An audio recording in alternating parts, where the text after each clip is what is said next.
Hey YouTube, it's Laura. How are you? Thank you so much for joining me today.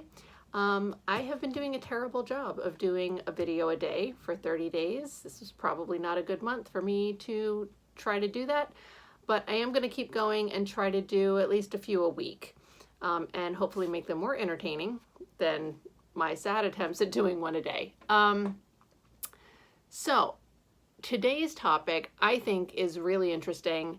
I think it's a great topic for resellers to be aware of, especially if you are a woman and especially if you sell women's clothing, especially if you sell women's lingerie.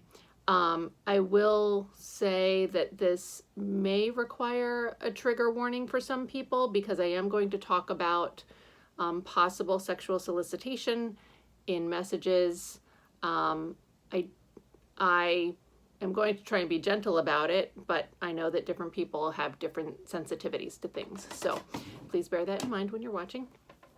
Also, I probably will still swear, and it will not necessarily be anything to do with the messages themselves. So I wanted to talk about messages that we may receive as resellers that may be trying to solicit some sexually inappropriate conversation or behaviors. So I was able to go through my own messages on 3 different platforms and find messages from customers that sort of fit this criteria, in my opinion. And what I think is great is that all 3 of these messages sort of fit the criteria in different ways. So I'm going to use them as examples to talk about this. So most of the time when I get a message that I think is a little bit off or questionable, it's not a super blatant message. I almost never get really blatant sexually explicit messages from customers, which I'm happy about. But what makes me unhappy is some of the more subtle ones that are really difficult to tell, because I think that people will respond to those messages. Resellers respond to them sincerely and don't realize that they are being sort of solicited for somebody else's, kink. I have no problem with whatever anybody wants to do as long as they are doing something consensual. And when you message a seller and you're trying to get them to describe a piece of clothing or the way a piece of clothing feels or behaves, and you're trying to do that so to sort of scratch your own itch, sexually speaking, but your seller is unaware of that, you're making that seller an unwitting participant, and that's not okay. And while it personally doesn't bother me, I kind of think it's funny in a pathetic way, I know that there are a lot of people who are sensitive about those things, and so I will always report those types of messages to whatever the platform is that I get them on. So I'm going to read through my 3 messages and then talk about why I think they are or are not problematic. So this first one I got on eBay, and it was in relation to a vintage baby doll nightie that I had posted. It says, oh my God, the baby doll is simply adorable, so cute. You say it's a small, but it seems like it might even fit someone who's a size 12 dress. What do you think? It's a legitimate question. The measurements are in there. It kind of, maybe. Did your model happen to mention if it had a super feminine feel to it and a nice swish when she pranced about in it? She did not happen to mention. For some funny reason, I enjoy swishing about and girly things occasionally. Thanks. And then they signed with a name.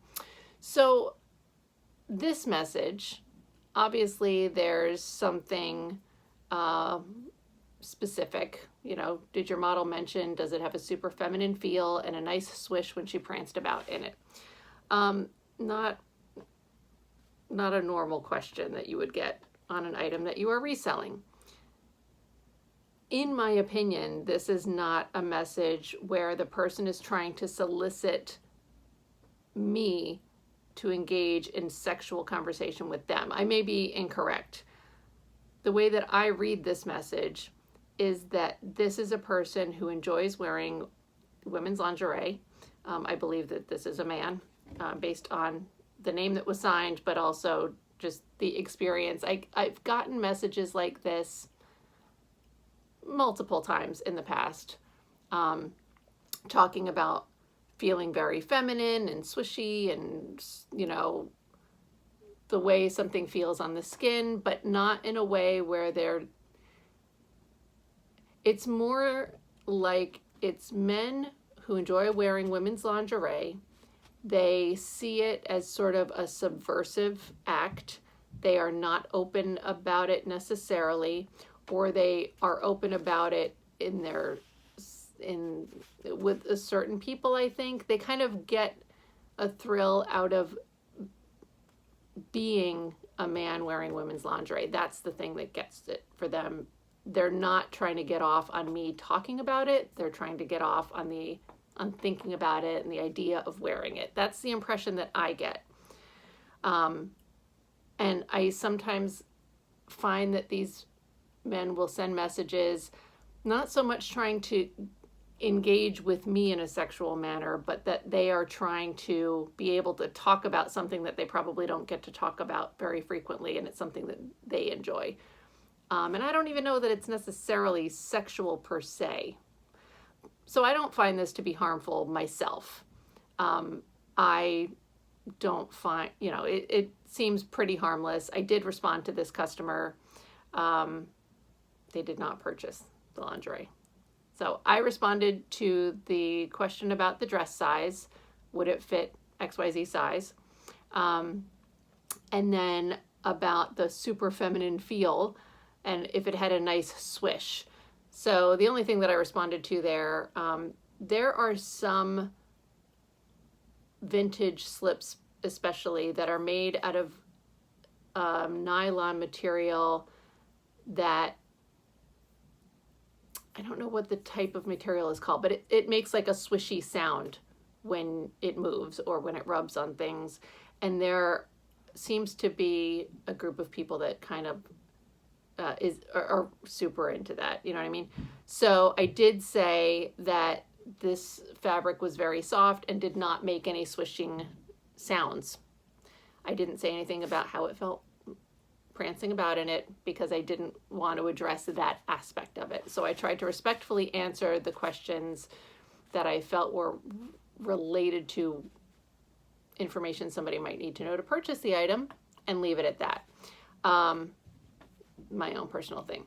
So if this were something that I maybe found offensive, I probably would still answer the dress size. I might have left the swish part out.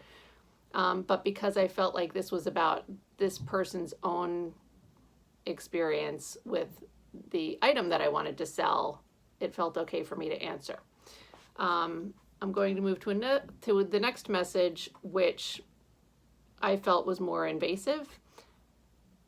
It's amusing to me because it's ridiculous. So, and how I handle this one. So this was about a wool dress. I mean, this dress is a turtleneck. It's like a straight A-line. It's mid-calf length. It is not even remotely sexy at all. It's not. So the message says, "Hi, my name is blah, blah, blah, and I'm a big fan of fashion as I like to mix and spice things up a bit. This sophisticated wool dress is fabulous. Could you tell me a bit more about it than the listing that you have? And I have noticed the zipper is a bit to the right as opposed to most normal dress is lined up in the center. And lastly, can you show me what the dress looks like with it on, with thick tights or not your size, since it's too big by any chance?" All right, so number one, this sounds like the person does not have English as their native language, which is fine, obviously. So while the beginning of this sounds weird, I probably wouldn't have thought much of it up until the thick tights point. And the reason specifically on this that was a red flag for me is because I have gotten multiple messages on this dress from different people, all referencing seeing what the dress looks like with thick tights. I don't know what kind of kink this is. Seems very weird to me, but it is definitely not like a normal thing.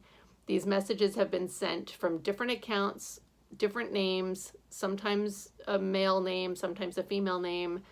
I have reported it.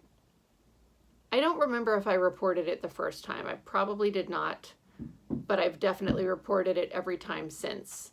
And when I reported it to Etsy, especially the second time, I referenced the fact that this was the second time I've gotten a message like this, that it just seemed a little bit weird, you know.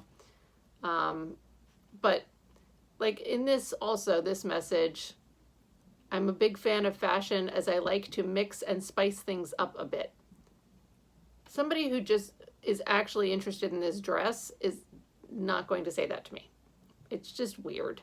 But I mean, it's the kind of weird that you're, you know, on its own is like, So, if I were to have responded to this message the first time, I would have just, I think I did. It was a couple years ago at this point. Like, it's crazy to me that I keep getting messages on this dress. I have had it listed for a long time. But that this person just keeps, it's like, it's so specific and strange. So I think I would have said something to the effect of, you know, thank you so much for visiting my shop. You know, tights could be fine with this dress. It's really a personal preference. I'm not able to model that for you. Thank you. Let me know if you have any other questions. Something along those lines, right? Once I got a second message with the same request, and it's always like weird wording. It's not ever just like normal. So that's one that I report. And that's one where I feel like people may sincerely respond, not realizing that it's not okay. You know, that they're looking for something a little weird. There's a similar person who, oh, sorry, I have a cat hair or something on my nose, who seems to send messages, particularly on Etsy.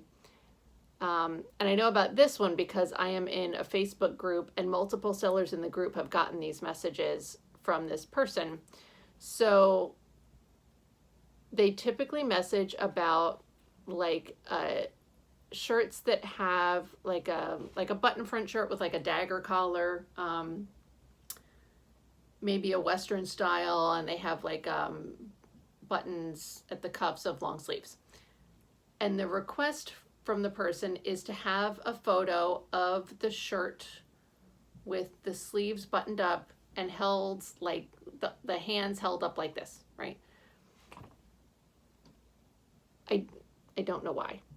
It is very specific and multiple sellers have gotten it, and that's what makes me know that it's weird and not just an innocent question about somebody like if you just want to see the cuffs of the shirt, you're going to say, can you just send me a picture of the cuffs of the shirt? You're not going to ask me to see it buttoned this way with my arms held up. I don't know what this is, what that does, but, and I've had that person message me multiple times.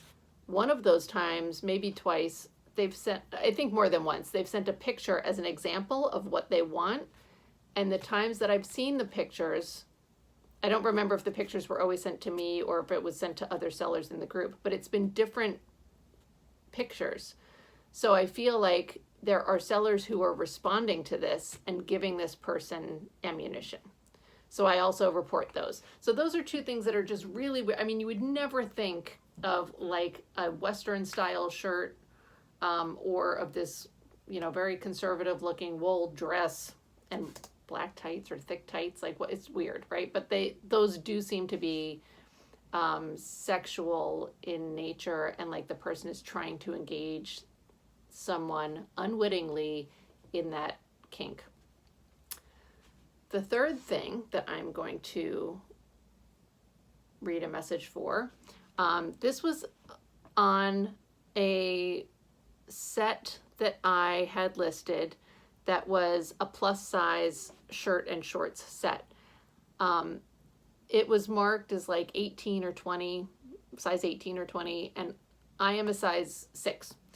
So I did model it, and in order for me to have it stay on my body, I had to like clip the sides of the shorts, like fold them over and pin them.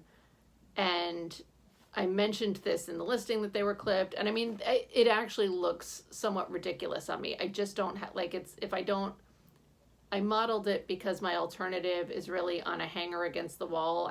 I can't really do flat lays well in my space. And I just feel like it's kind of better than hanging on a hanger. Anyway, so the thing looked like clownishly large on me, right?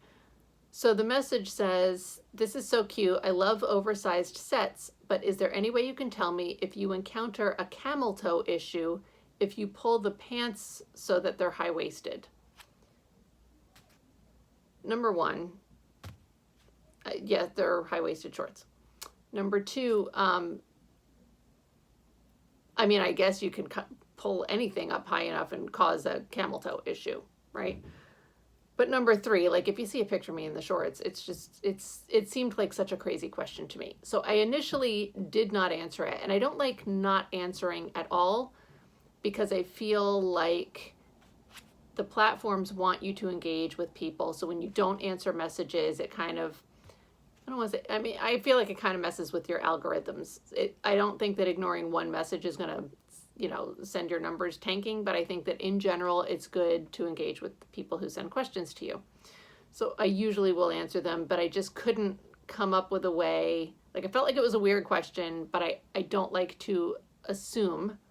So I always try to respond in a way that kind of addresses anything that I think could be a legitimate question about the item I'm selling, but sidestep any, So I had not responded to this yet, and then I get a second message. "Sorry, that was a weird question, but oversized shorts fit really weird on me, so I have to ask sometimes." So after that, I still was kind of like, is this like... Ultimately, they then, and now at this point, like it's bedtime. So then they responded, "Actually, I think I'm going to buy it anyway. Thank you." And they actually purchased it. So, I totally thought that was going in like a weird direction, creepy, kind of trying to engage me in that kind of a conversation. And then they actually purchased the item for me. So I was not correct in my assumptions, I believe. The reason that I like this as an example is because to me, this was one of the more obvious creepy kind of things, but it was actually a legitimate customer. Actually, after the purchase, I did respond and say, "I know that you already bought this, but I wanted to answer your question before I sent this off." And I just said, "I honestly don't know how it's going to fit because of, I said, it's not a size that I'm accustomed to dealing with." So, and I think this is a legitimate response. Like for me, high-rise pants have about a 12-inch rise. These are a much larger size 18 or 20. So the rise on those shorts, I think, was 17 inches. But because a bigger body, it depends on how your body is bigger. So if you have, if there's a larger stomach, some women carry a lot of weight in their stomach, and that may mean that you need a bigger rise for it to sit at your natural waist. And I'm not familiar enough with those types of measurements and that type of clothing to know what a 17-inch rise would fit like on that size. So I basically just answered the question in that way. I said, "I'm sorry, I don't have enough experience with this to really know what this should fit like. These are the measurements. This is my size. This is how it fit me, but you can't really judge that at all." So I said it really would depend on how big your waist is, how big your hips are, and then what your own rise is. So, and then the customer just responded, "Thank you for the info. Yes, I think this will still work for me." And then I shipped it out. So those are my examples. I've definitely gotten more questions in the past that are weird. I do always try to respond to them, even if I believe that they're strange. I try to respond legitimately, professionally, politely. I do not try to call out their behavior. If I believe that it really is out of line, I will report it. If it's really out of line, like if somebody's just blatantly being gross, I don't respond to that and I just report it.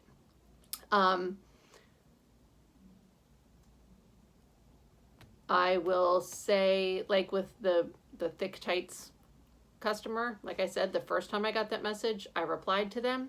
Subsequent times, I never replied. I just reported their accounts because at that point, I know what it is, so I'm not replying to it.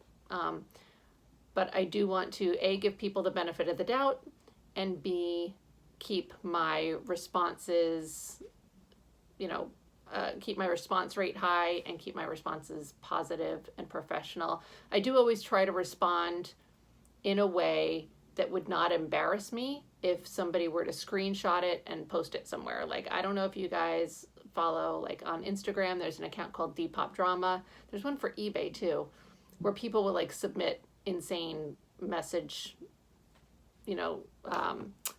conversations between customers and sellers. And sometimes it's the customer and sometimes it's the seller. But some of these responses, they're entertaining, but oh my gosh, it's awful. Like if I were a customer receiving some of these responses, I would never shop on those platforms again.